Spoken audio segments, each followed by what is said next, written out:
Drunk on Kombucha by Flo Campbell Pierce. Chapter 2, Liar, Liar, House on Fire. It was all the Gruber twins' fault, as you know. In 1965, the Pembertons were the first folks to get a color TV. I would trudge through the snow, probably 150 yards to their house on Saturday mornings to watch cartoons in living color. Their house was new and magical. It smelled new.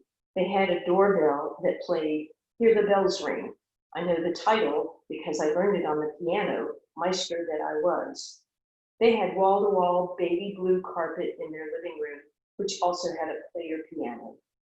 In the kitchen and TV room, they had split doors, like in a barn, where the top half could open, leaving the bottom half closed.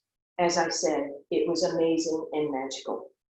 So one Saturday, while I let the adventures of Wile E. Coyote and the Roadrunner wash over me in living color, I rooted for Wiley the underdog, a later theme in my life. My dad called. Mrs. Pemberton said, "Flo, your dad says come home to eat breakfast." Tell him I ate breakfast. I lied. As she hung up the phone, she relayed, he said, "Come home right now." Ruh-roh, to quote another 60s cartoon. Sadly, I left my beloved Saturday morning in living color ritual and tried to make the journey home last at least until I was 18 years old. When I came through the door, about 13 years shy of my intended arrival, my dad inquired, interrogated, did I mention he was an attorney? "So if you ate breakfast, where are the dishes?" "I washed them."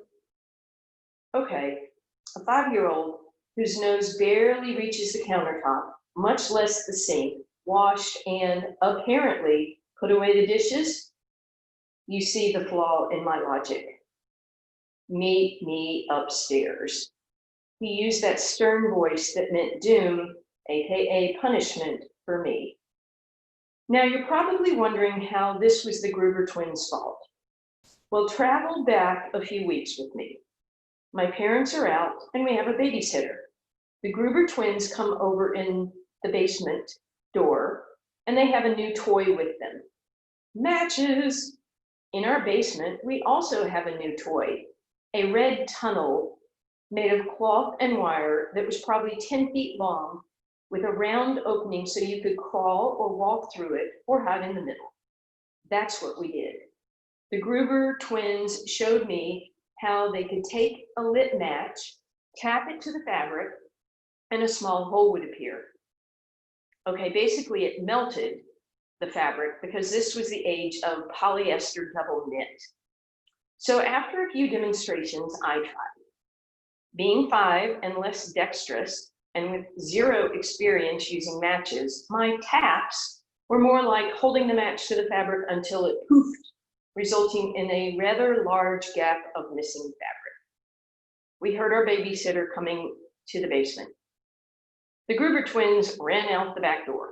Of course, or duh, as we said then. "I smell smoke," she said. Our house always smells like that.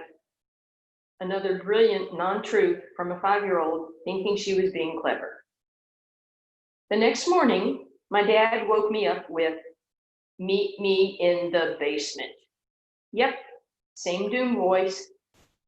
There, Mr. Gruber sat with the twins. My dad and Mr. Gruber gave us a good lecture about playing with fire, matches, yada yada. Then my dad spanked me while Mr. Gruber spanked the twins. Then, wait for it, my dad spanked the twins while Mr. Gruber spanked me. I cringe writing this because it just sounds so wrong and, well, just please don't judge. I went upstairs and got back in bed without eating breakfast. My dad came upstairs and asked, "Are you ready to go to kindergarten now?" So now this is the day he's not worried about my breakfast habits?